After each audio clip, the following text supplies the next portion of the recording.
একদমই হঠাৎ করে সেদিন আমরা চলে গিয়েছিলাম দিয়াবাড়িতে। আসলে দিয়াবাড়ি যাওয়ার আমাদের কোনো প্ল্যান ছিল না।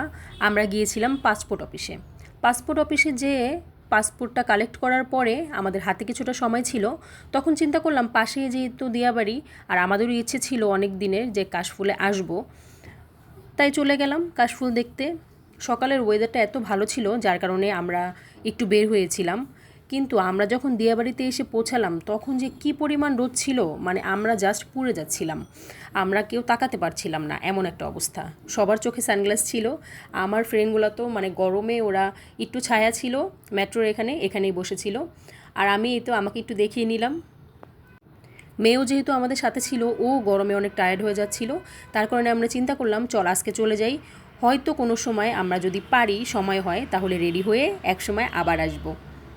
তাই আমরা সেদিন অল্প কিছু ছবি তুলে চলে এসেছিলাম। ইনশাল্লাহ যদি সময় হয় সামনে সুন্দর করে রেডি হয়ে আবার যাব।